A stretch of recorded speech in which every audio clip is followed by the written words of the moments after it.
Welcome to the Vet to Vet podcast. I'm your host, Bill Fitters. Joining me as I talk to fellow veterans about their military experiences from Vietnam to Operation Enduring Freedom. This podcast is sponsored by Tugs, talking, understanding, growing, and supporting. Even big ships need a little help sometimes. Feel free to hit the subscribe button below to get our latest Vet to Vet interview. Feel free to like, share, and leave a comment below. And thanks for joining us. Now with Army Sergeant Dale Thorstad. How are we doing today, sir? Good, sir. How are you? Good. Let's start off a little bit about your childhood background, where you grew up, all that good stuff. Early on, I grew up on the east side of Madison, the old east side when it was good.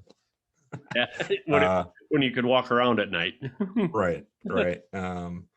Fortunately, 7th grade, my mom met my stepdad out in Blanchardville, and I became a Blanchardville transplant at 7th grade, which was my first culture shock, going from Madison Metropolitan School District to Blanchardville. Little different. Yeah, but it was good. I've met a lot of people there, yourself included. Absolutely. As well as your family members. Stay in touch with quite a few people from there. Yeah. So yeah, I was there until 1988. Dropped out of high school with good grades. I'll throw that in there. Had a lot of the teachers and staff that I'm sure you had or others that know of me and you. But dropped out for dumb reasons, like most of dumb kids and people that knew me in that era would agree.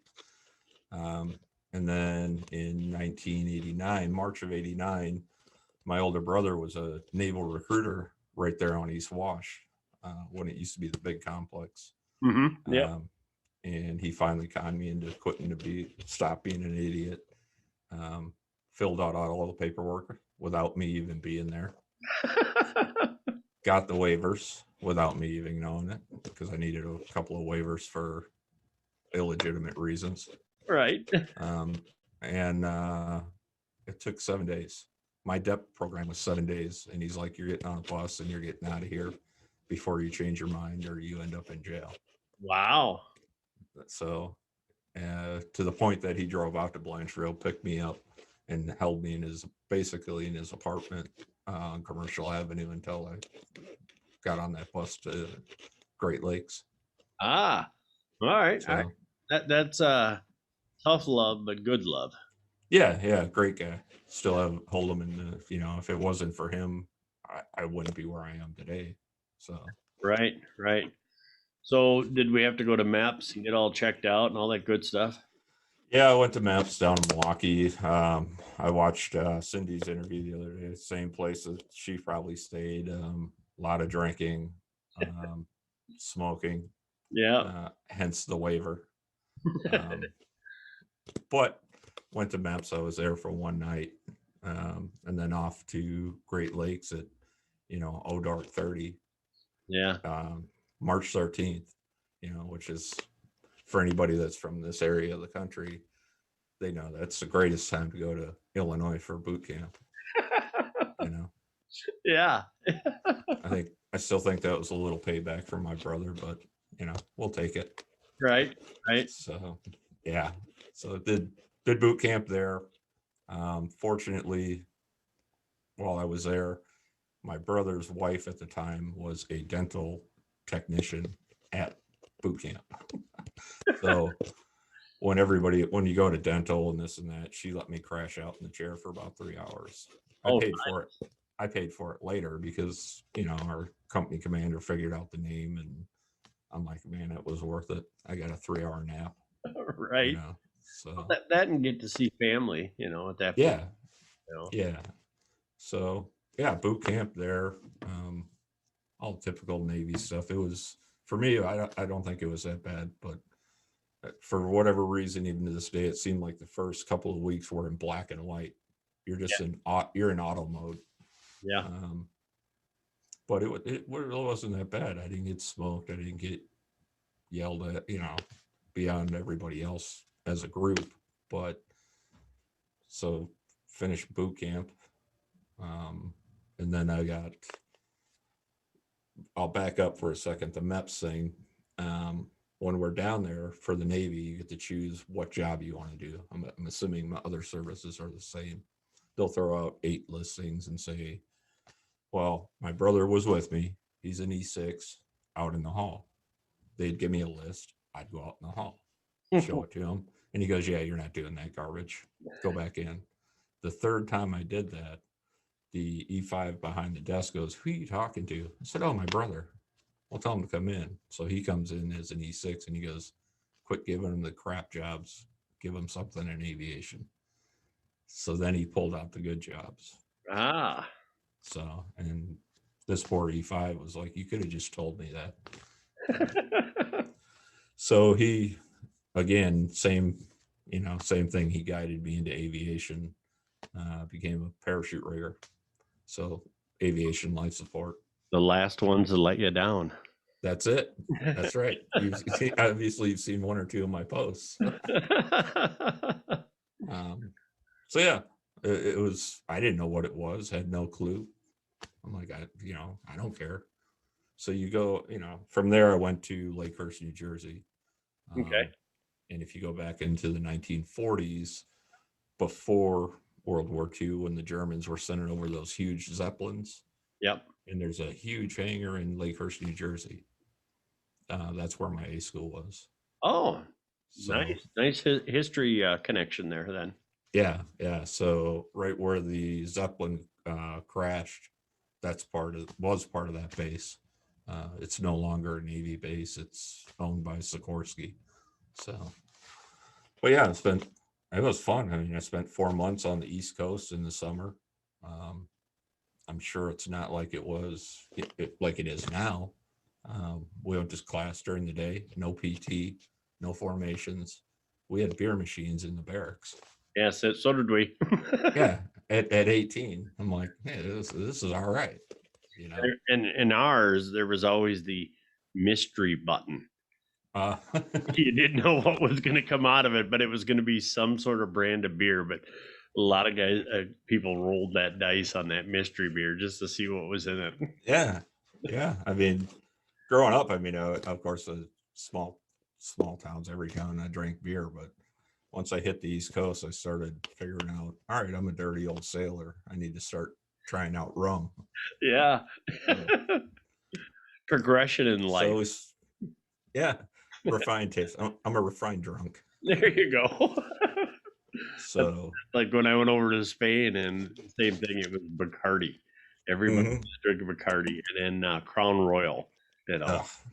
Everybody had Crown Royal. Yeah, Bacardi 151. You were somebody if you were drinking that. Yeah. So, yeah, not for very long, but you were somebody. No. It was fun. I mean, I had a good time. They had a hiccup you get to choose orders upon completion of A school. A school was 4.5 months long. Learned about everything from helmets to vests to overwater equipment, parachutes, everything. The best way I even have to explain it to my parents is when everything else goes to shit, that's when my job comes in. They don't use it. They don't use it often, but if you need it, that's what I work on. Okay, yeah, that's a good way to sum it up. Yeah. So when everybody else fails, so let's hope Dale did his job. Yeah, I mean we'll get there. But so it was 4 or 5 months out there. They messed up. They had order choosings. You could go to Hawaii, East Coast, West Coast, wherever. Good friend of mine at the time wanted East Coast. I wanted West Coast. I'm like, I want to get as far away from the Midwest. If I'm going to do this, I want to check it out. Right. Hawaii sounded good, but there was a girl in my class who was smarter than me, so she got first choice. All right. So my buddy and myself, they mixed up our orders, so we had to sit for another 1.5 months running the schoolhouse store. Which, all right, no problem. Right. You're gonna pay me to do this, I'll do it. So But they got it organized out. I got the orders that I wanted to Southern California, Lemoore, California. You hear that and you go, at the time it was an A7 Corsair base. Right. For people who don't remember, the Corsair had the big intake man eater. Yep. They're not even in the inventory anymore. So yeah, I went there. 18. I'm sitting in California. The only thing around this base is onion fields and cotton fields. So you're in California, but you're in the middle of nowhere. It's kind of like being in the Midwest then again. Yeah. Except now I'm in a three-tier dorm with a bunch of other delinquents. Right. So yeah, that was my first aircraft was A7 Corsairs. That was my crash course. Get there. They said, don't even unpack your stuff. We're leaving in 2 months. Wow. So we were deploying for a 9-month regular deployment. No, nothing, go over to the Gulf and do circles. And by chance, I was on the Enterprise. Oh, okay. Again, another ship that's no longer in the inventory. Right. So great ship. Took me about 2 months to get used to living on a boat. But again, young kid, they send me down to Alameda. I'm on the pier, and in the pier, here is the Enterprise, and here is the Kitty Hawk. Wow. Both fully loaded with aircraft, ready to go out. And I'm standing in the middle looking up at it like, what did I do? So that's a lot of great history you're standing in between. Oh yeah, it was amazing. I mean, as I've gotten older, excuse me, I've learned more about history. But if I would have known then what I know now, which we're all that way. Yeah, absolutely. So it was pretty cool. We deployed. My squadron had 15 aircraft, probably 220 people in the entire squadron. 8 other squadrons on the aircraft carrier, roughly about 60 planes, helicopters. In my first tour, I went to Hong Kong, I went to Singapore, Philippines, Thailand, Mombasa, Rio de Janeiro, and Key West, Florida, all before the age of 19. Yeah. And think back at 19, what were majority of your classmates doing? Exactly. I mean, right. God bless them wherever they're at in life now, but I got to see some really cool stuff. So, and I'm sure the Air Force is this way. I know the Army's not. But when we would pull in, you would do a 6-section duty. You work 1 day, you're off 5 days. Didn't matter if you were E1 or O10. Yeah. If you're not on, you can go out and do whatever you want. Yeah. Just don't get arrested and don't miss the ship leaving. Those 2 things, you're golden. Yeah. Never had that happen. So did we have a shellback ceremony somewhere on that trip? I did. It's right there.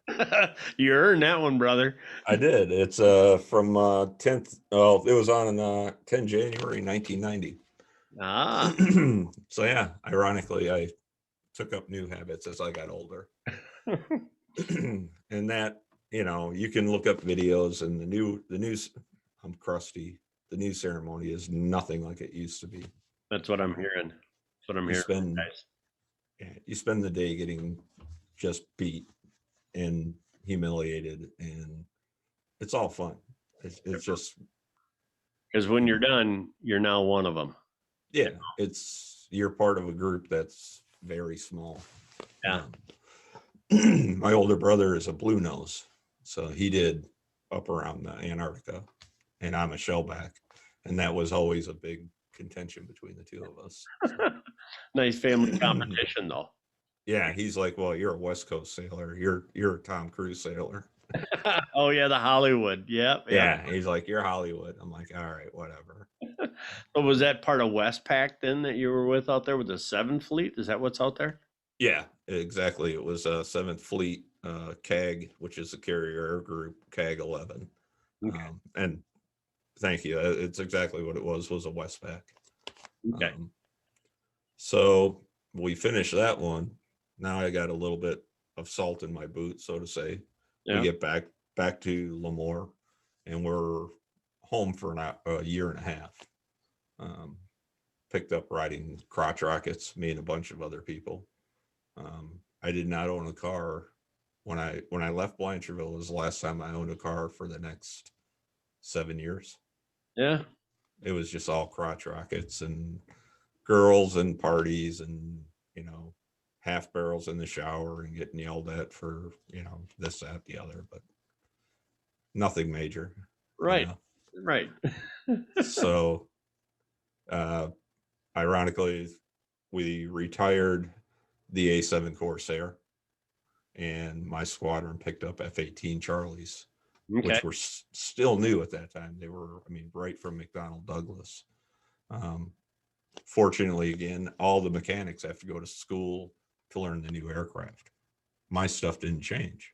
Oh. So I got TDY'd to the base golf course, mini golf course, for 6 months. So I'm like, okay, I'm working for an E7 who just really didn't care because he's waiting on his Twilight tour. Yeah. And he's like, just show up, do whatever. 6 o'clock, he'd show up every night with a case of beer, and we'd whack balls for 2 hours, And then I'd go drive that cart with a buzz out in the field, picking up golf balls. So, again, I'm like, this isn't too bad, right? Right. So, yeah, we got new aircraft. The Enterprise was repositioned to Norfolk for a retrofit. It was going to take 3-4 years. They brought the Abraham Lincoln brand new from the East Coast to the West Coast. We got assigned to that. So I was on the Cherry Cruise of the Abraham Lincoln. Oh, nice. Again, So great history. yeah, so brand new aircraft, brand new carrier. And again, we kind of did the same route for that, but it was going to be a world cruise. During that period, uh, the Philippines had a major volcanic eruption that was in the early 90s. Okay. So we ended up evacuating 300 or 3,500 people to the island of Cebu. We would do one trip from the PI to Cebu.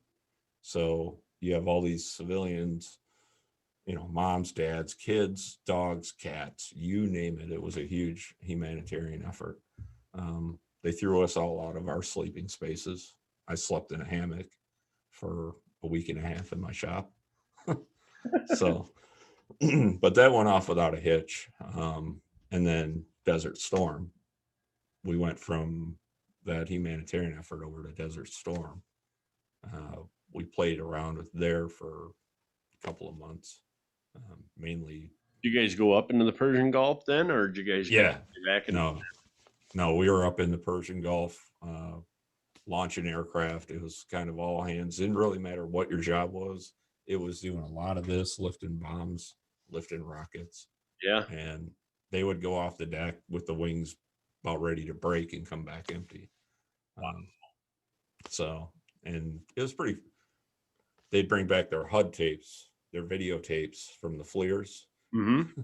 And all the pilots for my squadron, their gear's in my work center. I got a video player. Oh, yelled, nice. You didn't see this. I'm like, yeah, I did.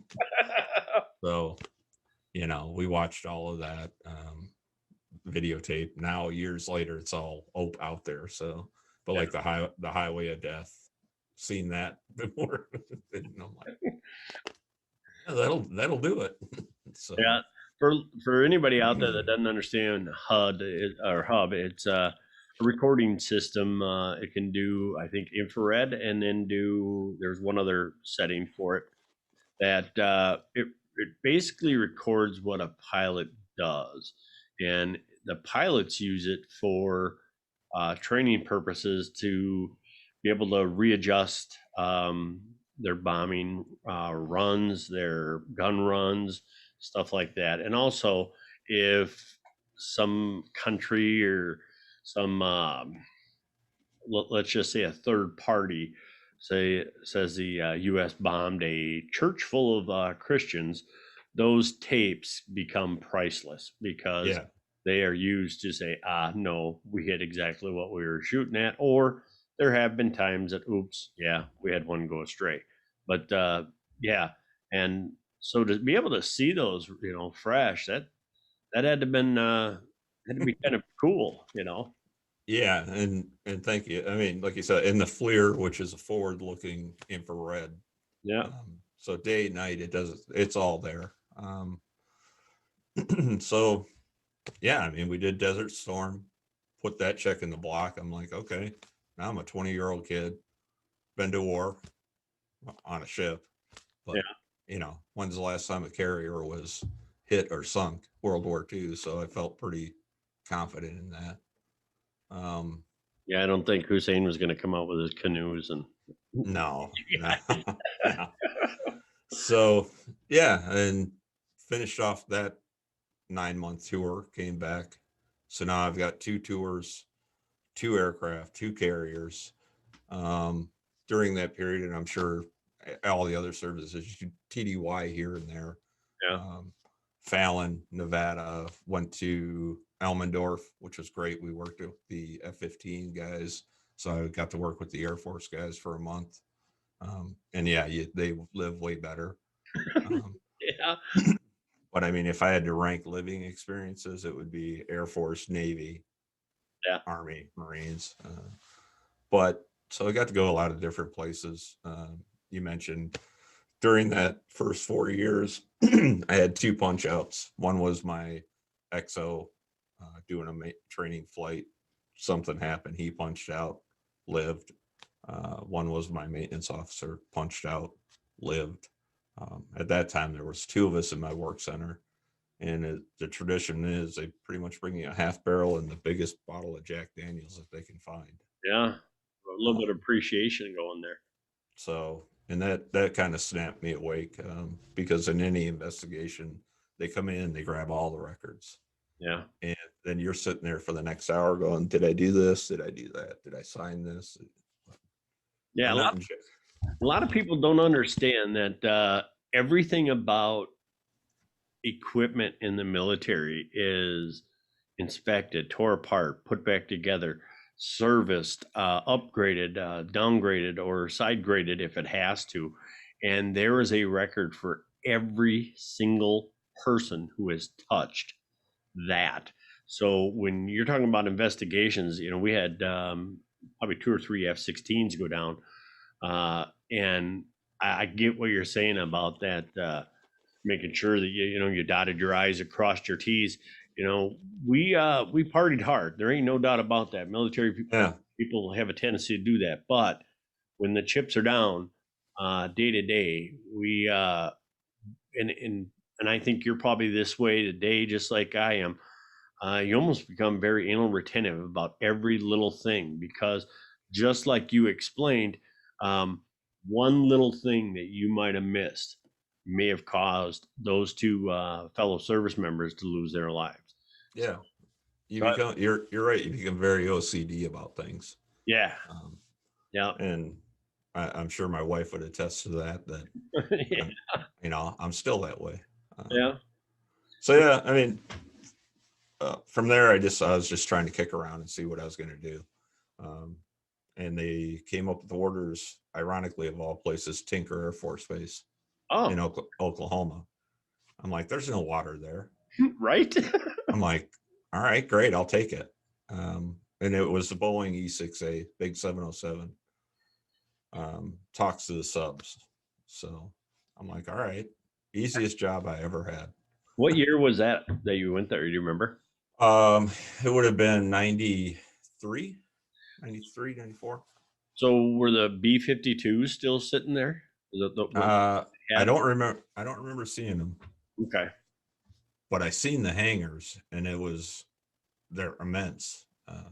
yeah. And it was like a railroad setup where you could see them push them through, and it's just huge. Yeah, because that was a strategic air command base. Mhm. It's kind of we. the mind thought of back in the 80s is if the Russians launched missiles, nuclear missiles, Tinker would be, and just like K.I. Sawyer in Michigan, would be our nuclear response with aircraft. And the B 52s were um, stationed there with those huge, those things are massive. And the Russians like to fly over just like we fly over Russia. And so we have big hangars to hide our stuff. So yeah. And for the Navy, and it's that you mentioned it was Stratcom Wing 1, Strategic Communication Wing 1. Little history lesson: back in the day, they used P3s to talk to subs. They were stationed in Hawaii and Pax River, Maryland. Well, when they came up with this Boeing 707, the Air Force there was already set up to supplement and help. Supply lines changed, facilities. So they relocated VQ3 from Hawaii, VQ4 from PAX, and now they're all consolidated at Tinker. yeah. So I think, I stopped down there probably 5-6 years ago to look around. Huge place is just huge. So Yeah. tried my luck there. So got married while I was there the first time, my first marriage. 2 step kids, young kids. I'm like 24. My wife, and for all the other veterans, will get this, worked for me. Horrible idea. Right. At that point, I'm up to E4. So NCO ranks for the Navy. She got discharged for basically Section 8. And I'm at year 8 and I'm trying to decide what I'm going to do. Well, I went with getting out because she needed the support more than so. Relocate back to Blanchardville. Bought a house there in Blanchardville and fumbled around for a couple of months. Right place, right time. My brother comes into play, knows the HR director for the Wisconsin National Guard, seen a posting for a full-time position at the 147th Aviation, the helicopters right down from the F-16s. Yeah. They're looking for an ALSI guy, parachute rigger. I go in, I interview. They said, okay, you're hired. Wow. Nice. So again, right place, right time, right connections. They hired me as the aviation, the nickel title, Aviation Light Support Battalion Manager. So, and for people who aren't familiar with the Guard and active, and so I'm going from the Navy as an NCO. The only open position on the MDay side is an E3. So I'm getting knocked back. Yeah. Okay, Monday through Friday, I'm a federal technician. I'm making better money. Yeah. So I'm like, okay, I'll do this. Pretty cool. It was a huge learning gap from the Army to the Navy. I didn't like the way the Army does the aviation life support. It's an additional duty. It's not an MOS. It's not a job. Really? They just take whoever they can find, throw in there, and if it works, great. The bad thing is it's usually people who they don't trust to work on aircraft, people who have had Article 15, UCMJ, people they're kicking out. The captain at the time that hired me, great dude. He's like, I want to change this mindset. Okay. So turned out at that time we had 2 Hueys, 4 OH-58s, and we had just gotten the Blackhawk from Guard Bureau. So now I'm going from jets to rotary wing. Worked out great. I worked there for 12 years. Worked for the same captain who progressed, still a good friend of mine. He ended up being the state aviation officer. Nice. So full bird colonel, he retired. During that period of 12 years, we went to all over the place. I mean, we went to Puerto Rico, we went to Alaska, Egypt, Guatemala. some, every year or so you're going on these cool places. And well, then when Iraqi freedom kicks off, we get tagged to go.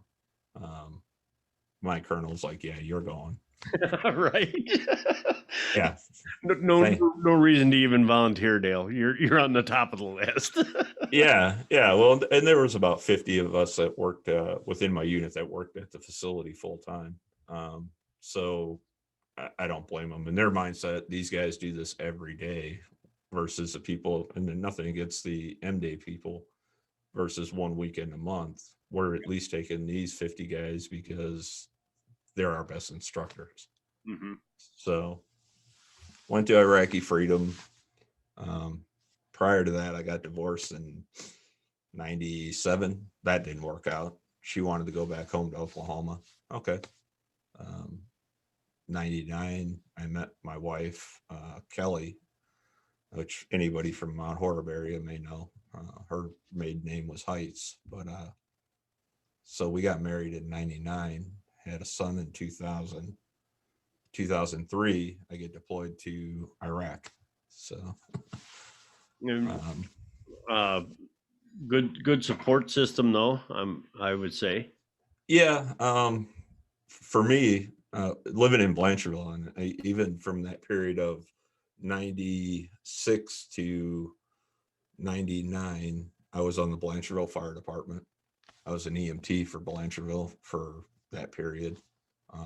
Know all the people, Bev, Marie, Jim, all those guys, Marty. I had to step away, and I moved from Blanchardville to Sun Prairie to set my wife up closer to her family. Right. And, so her family's closer, great support system, as well as my unit. So if she needed something, we had a rear detachment. So yeah, they threw us, we were probably 10 miles this side of the Iraqi border. At first, 8, 9 helicopters, and they didn't know what to do with us because everybody was there. 101st, 3rd ID, 4th ID. And this was right at the kickoff of the war. So we ended up getting tasked as OGA, all the 3-letter alphabet people. Yeah. That's what we did. We flew them where they needed to go, and they would pull out a map and go, take us here. Why? Don't worry about it. Right. We'd land. Yeah. Land shut down. All right, we're going to be here for 3 days. Well, you didn't tell us that when we left. Right. So now we're sleeping in helicopters. Okay, whatever. Yeah. So during my period while I'm there, something happened. I have a nerve disorder. I have blood clots on my spine. So I got sent to Landstill, spent a week or two there. They offered to send me back to Walter Reed or back to my unit. I said, send me back to the unit.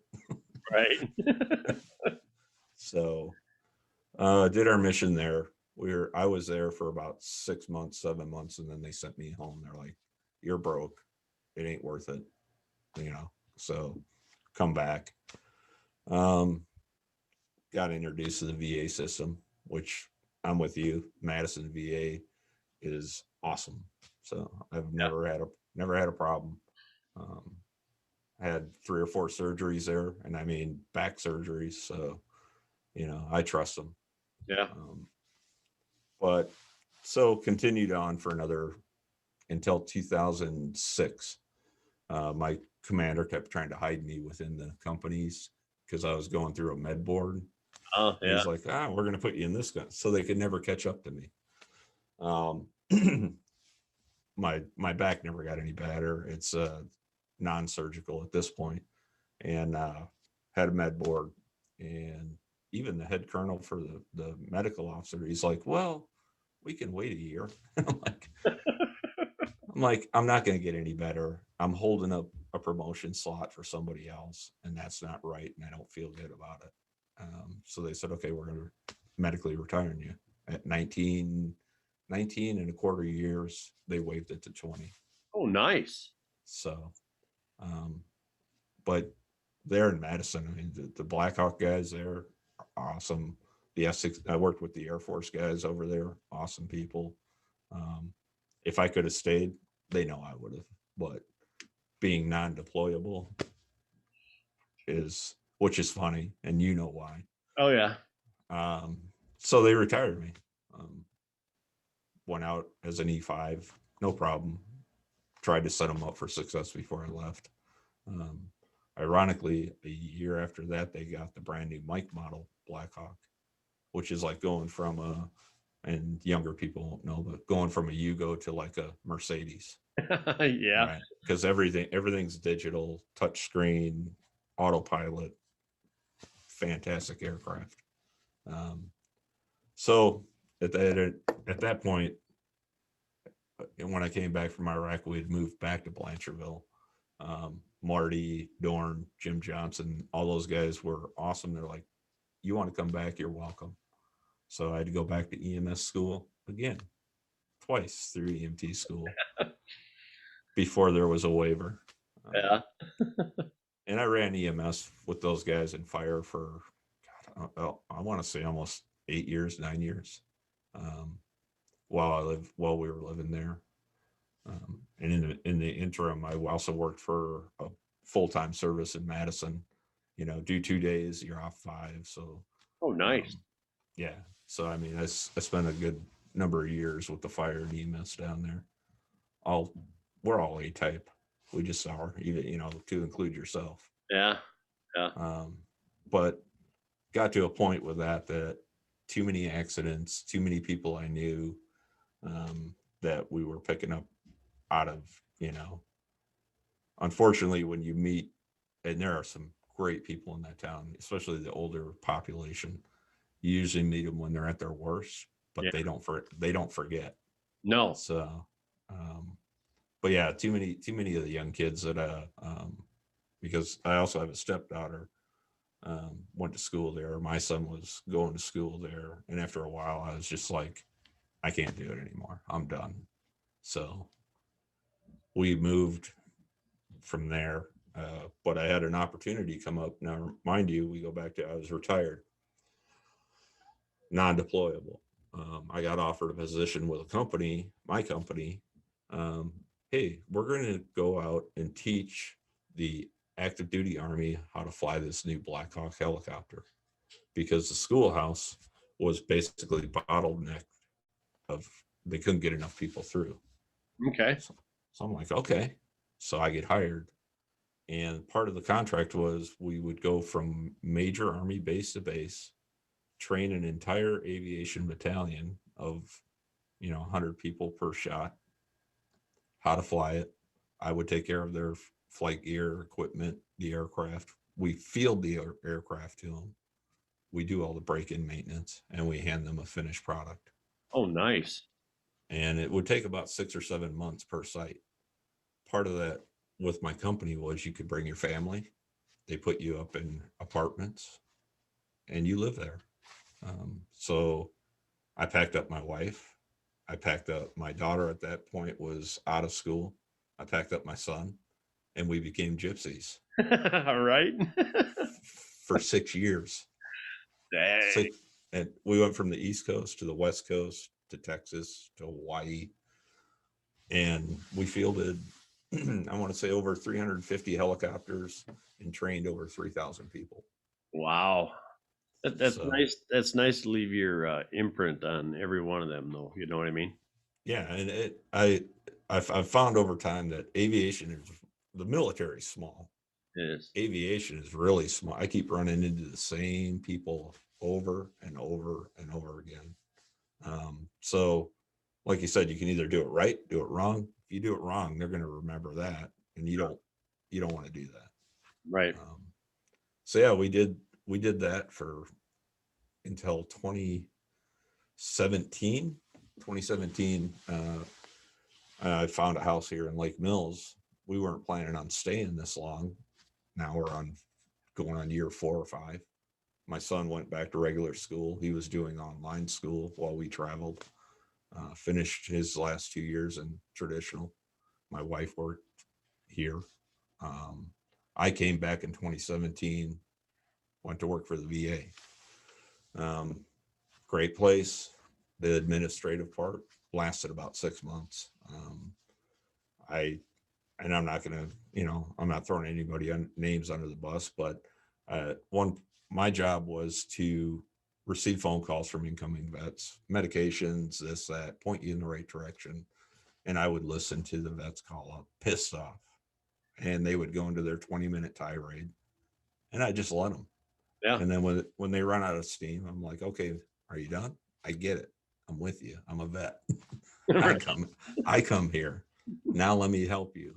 Right. But more times than not, all they want to do is somebody to listen to that. Absolutely. And then when they run out of steam, then you jump in. Yeah, that's when they want the help. Yeah.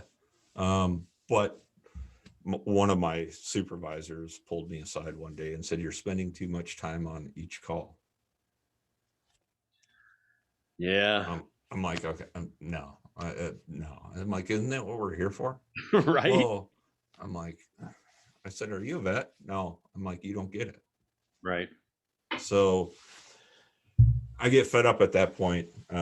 And ironically, my same boss that I had with this company called me a week before Thanksgiving 3 years ago and said, "Hey, I need you." I said, "Okay." He goes, "My current Elsie guy sucks." "Okay, what are we talking?" "I need you in Afghanistan." Oh, man. I'm like, "How much?" He says, and I'm at the VA working while this is going on. And he goes, "Don't go anywhere. I'm going to have the head boss call you in 20 minutes. We go back and forth a couple times. I'm like, "All right, I'm in. When do you need me?" "Monday." I couldn't say no. So I'm like, "I'm out. Sorry, guys." "Well, you got to do this, that, the other, all the administrative BS." I'm like, "No, I don't. I did that for 20 years. So yeah. So I ended up going to Afghanistan, and that's where I've been since 2017. And what we started out doing is all the old Blackhawks from the U.S. inventory, alpha models, some of them 40 years old. My company retrofit them, rebuilt them, repainted them. We have shipped 53 helicopters to the Afghanistan Air Force. We train their pilots, their mechanics, and do their maintenance for them. That's neat. Yeah. And, knock on wood, we've only lost 2 in 3 years due to Taliban. So, it gives you a different insight, especially I've been there for this long. I come home, I do 90 there, 30 at home. COVID kind of threw a wrench into that, like everybody. Yeah. But we work hand in hand with these guys all day. And I've never felt threatened. I've never felt I don't carry a weapon. We wear body armor back and forth to work, but great people, great heritage, and appreciative. Oh my, I've never met another culture that's that appreciative. Yeah. So there's a lot of stuff going on over there that just doesn't make newsworthy, which half the stuff I see doesn't make newsworthy, but they're doing some great things over there. So just roll back and forth and but I find it funny, that here the military says you're non-deployable to this, and I'm over there as a civilian. Yeah. You know what I mean? Yeah. Like, so I kind of started out a whole second career doing that. So You enjoy doing that? I do. I mean, I still do life support. I tow aircraft. I do whatever. We all jump in. There's about couple hundred of us there. The people I work with, I would say 99% are either military, still in the guard, or reserves, or retired military. So we're all of the same mindset. Which is good. Yeah, I mean, it's like, okay, we got to do this. It's gonna suck, but let's just do it and get it done. And you learn to trust everybody. You have to. So Great people, enjoy them. Living conditions could, be a little bit better, but I'm not complaining about it. It's, you just go into it with the mindset of, hey, I'm here on my own, free will. Right. So, but yeah, it's good. Like I said, the boss I've had it for 10 years. So maybe out of respect, loyalty, I just kind of hang with him and go from there. He's one of those old crotchety guys. He's a retired Warrant Officer 5 from Fort Campbell, 101st, back in my day. Yeah. He'll bring me out for 20 minutes and then 5 minutes later forget what he was talking about. So yeah, I like supervisors like that. Yeah. Because they're fixing the problem, but then we're not going to dwell on the problem. We're going to move. Right. Yeah. Yeah. Those are priceless. Yeah, he doesn't want to hear excuses. It's just, and everybody there has we're mission oriented, mission driven. So yeah, I'm more or less a visitor in my own house in Lake Mills for 4 years. My poor wife, she gets used to her thing. I come home for 30 days and blow everything up, and then I jump on a plane and leave. And then she fixes everything. Yeah. I mean, but it's good. I mean, yesterday was our 21st wedding anniversary. Congratulations. 22 years together. So either I figured it out or she's got me under her control. I think it's more of the second, but it's there's nothing wrong with that. Yeah, like I told her, I said, this is I've accomplished more with her than I did in the military. Yeah. Time wise. So but yeah, I like to tell people, I'm a snowbird. I like to winter in the Middle East. I think this is the first winter I've been here in 3 years. Really? Yeah. Well, as you know, I ride bikes. So I always try to schedule my leave around the warm parts. Yeah. I bought a snowblower for the kid, and I'm like, here you go. You got a snowblower. take care of it. So, yeah. But yeah, I mean, it's been pretty cool the past 3 years. Over COVID, my wife has gotten into an organization, got me into it. It's called Mission 22. You may have heard of it. Oh yeah. Yeah. Yeah. Very good. Yeah. Because like yourself, I mean, I've known vets that have gone from COVID. I have 3 friends that took their own life that were in the Guard with me. And then over COVID, my brother, he's a retired E8, and his wife's a retired E9. Okay. Both Navy. The one that was a recruiter, he took his life over COVID. So it was like, okay, so try to stay active in that,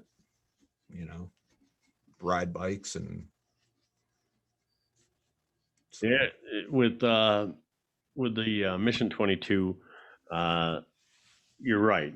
It's something that is near and dear to most veterans, because we have lost a lot of good brothers and sisters that, fear is fear and depression is a real thing. And oh yeah. And like calling you at the VA, they're getting to talk to somebody that knows and understands and isn't just doing a job, but they're uplifting a veteran that needs it at that time. And so I commend you and the wife for joining Mission 22. I'm sure we'll cross paths with that as well as with other things here in the near future. Yeah. So when's your next trip? I head out at the end of this month, and I will probably be back in like June. My company is stepping away from it, so I think this is my last hoorah in Afghanistan, which I can say I'm not overly depressed about. I'm kind of kind of sick of being there, and I know my wife is sick of me being there. She won't tell me that, but I know. Yeah. So yeah, I'll just come home and see what pops up next. I mean, I'm not going to worry about it. There's bigger things to stress out about than that. Absolutely. I hopefully something you can think about is like when we can get together and ride. Yeah, well, that's what I was going to say, because this summer I will be, and I got a bunch of new parts to throw on my bike, which again, my wife's like, your bike's new. That's not the point. Right. Right. So yeah, I'd love to. I want to get with you and hook up, and I've been trying to research a couple of clubs local, and that's, right now, with until I get back, I don't want to commit to something I can't make that commitment to, Right. because there's meetings, there's this, and I'm all for that. It's just, you know, don't want to be the exception to the rule. Right. Right. And right now is just with you're here today, gone tomorrow, that'd be tough to do. But yeah, as soon as that's all done, hit me up. I got some good people that you could Yeah, talk to and say, hey, would this be for me, or would I be for you? Uh, yeah, then that's it. you got to have that match, otherwise, kind of like it ain't like basic where we all get along just to get ahead. Um, Clubs, associations, stuff like that, groups. It's like you said, it's a commitment. Yeah, yeah, and I mean, vet minded is, because we all have that dark humor, Yeah. and I have that delinquency side, but I know when to be an adult and when not to be. So Right, right, you and know, you got to be able to put the pin back in it sometimes. yeah, and some, it's got to be, our humor. A lot of people don't get. They're like, "What's wrong with you?" Right, Now, I think I'm normal. right, right. I Yeah, mean, you my get VA, yeah, my VA doctor may not think so, but I think I'm normal. they'll get used to us sooner or later. Yeah, and on that note, with the VA and the doctors, one thing I really appreciate with them, because for me it's neurological, spinal. Um, at When I first started out in the early 2000s, they would change their doctors Yeah, every 2 years. Um, Whoever made that change at the VA, and I've personally sent Director Rohr up their emails saying, "Hey, my doctor I have now, I've had for 10 years. And I'm like, this doctor is awesome, whatever you guys are doing, because nothing is more frustrating than you got to restart. You go in and the doctor's like, well, I'm like, man, I got 3 volumes of medical records. Did you read any of that, or you just want the short version?" right, right. Yeah, So, I can relate to that. I had a change probably 5-6 years ago. I had this doctor that when I would go in to do your annual, to sit down and they talk about everything. yeah, This is how it was. She was on her laptop, never faced me, never made eye contact. Just basically was going through the motions, yeah, and they're horrible care. yeah, I shouldn't say horrible care, horrible customer service care. And then something switched. I got a different doctor, and this guy, one, never has a laptop out. Two, just sits there and talks to you, and will bother the daylights out of you, saying, how are things going? How are things going? How are things? I mean, really yeah. cares. You know what I mean? Oh, yeah. I mean, my doctor, You're froze. You froze and for I just mean, a she's second awesome. there. All right, there you Oh, I was saying my doctor is awesome. She's asked about my wife. You know, uh, I great. I have nothing bad to say. I can email her from Afghanistan Nice, and ask, hey, I'm coming home this time. Can you do this? And she will work around my schedule. which is nice. Yeah, doesn't have to, but I have no complaints. They pulled me through some rough patches, with my brother, with some other things. and she's just always stuck right there. And so for anybody that's not going, they should, Right. get in the system. Even if you don't think you have something wrong, we're not getting any younger, man. You're getting gray. I'm getting bald, so. Hence why I wear the stocking cap. I'm bald as can be, but I wear it because the headphones have a tendency to dig into me as much as I wear them. So I get used to a stocking cap being on. I believe me, I'm not picking on you. I'm 50 already, so I'm not getting any younger either. No, and you're right. Any veteran who has served should at least get the paperwork into the VA. A guy from Blancheville, Bob Wemiller, Yeah, I know, Bob. was instrumental in pestering me and pestering my wife into getting me into the system. And I'm not kidding you. We're talking days of after being accepted. I had went down. I shouldn't say down, but ended up having to go in, and they saved my life, and they've done a fantastic job. And all it took was a hometown boy to just keep on me about putting something off. And to this day, I get on people saying, "Hey, just go up there and sign up." Yep, and like you had mentioned, and with Cindy, I had no clue she worked up there. No. Patty Burkett I've ran into up there. Yeah. When I used to run ambulance and do transfers, just walking down the hall, and she's like, I'm like, oh, hey, Patty, Pam, drawing a blank on her name, on her last name. She lives out there by the bowling alley. But I've run into multiple people up there that from our town that I'm like, oh, you work here. Oh, hey. And they're really cool about it, because they're like, they know I'm a patient, but it's just, Yeah. And then there's a financial aspect, Absolutely. My surgeries would have buried me, but they were covered. So I'll tell you a story of I'm sitting in the waiting room, first floor. I can't remember what I was there for, and you know how they call your name out. Yeah. So they call my name out. This guy stands up and says, "You from Blanchardville?" I said, "Well, not anymore, but yeah, I was." It was Bill Johnson, our old chief. Oh God, yeah. I was like, Bill.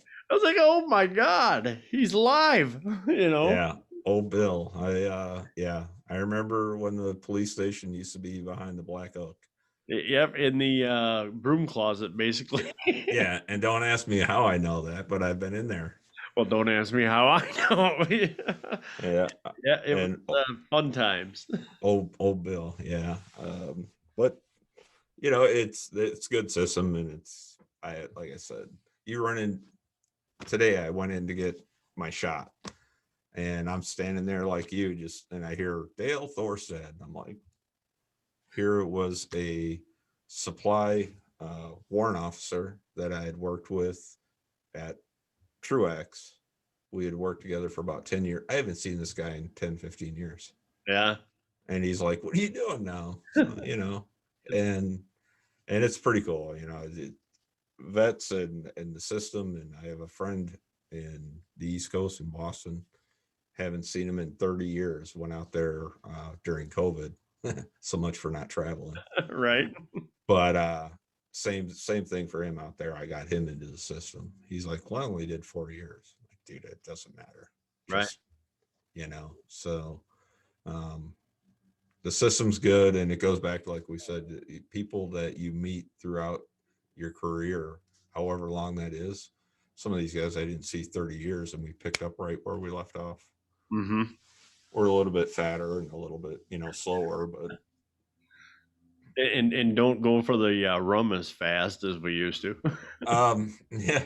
Well, while I was out there, my wife was like, "You get when you fly home with a hangover." it was a contest, and God bless his wife for putting up with our shenanigans. Yeah. I I can't tell you how many times I've had to get on an airplane with a bad hangover, and that was when I was in the military. It was just, there's nothing worse. Nothing worse. Yeah, I'm with you. That's why nowadays I just I have a deck on the back of my house, and that's where I sit. Yeah. The 80s music comes on, and that's where you'll find me. And again, my poor wife is working from home because of COVID. She works for a health company here in town or in Madison, and she's like, "Are you going to do anything productive?" "No, I'm on vacation." Right. Like, you come work where I work. Right. You need to recharge the batteries by just doing nothing sometimes, I get that. Well, I think that's what I'm gonna do when I come home in June, is just take the rest of the summer off. So riding is in my future. I am all for that. I got a wire here that keeps making a noise that I keep reaching over here and looking to fix. I'm not ignoring you. It's just I can hear it on the hand. You're good. It's annoying. It's like, all right. Yeah. So yeah, it's amazing where life takes you, man. Yeah. So who'd have thought we would have lived to be this age? Oh, believe me, I never would have thought that I would have almost 32-year career doing what I'm doing. And in Blanchardville, I'm sure during that time frame, many of my classmates would have attested, yeah, no. Right. But I'm still here, so we made it this far, and we're going to keep going. That's for damn sure. It's either the Norwegian or the redhead, one of the two, man. I'm impervious to it at this point. Yeah. Alrighty, brother. Well, I want to thank you for your time. I don't want to eat up too much of the bandwidth, but I loved having you on, and we were going to get together this summer. That's for sure. Do some riding, do some hanging out. Yeah, I'll get a hold of you when I come back next trip, man. I appreciate asking me to sit down with you. I don't find myself interesting, but apparently somebody does. So. Oh, I do. I always any veteran has a story is interesting. That's for sure. Yeah. All righty, for the rest of you veterans out there, keep your head up and moving forward.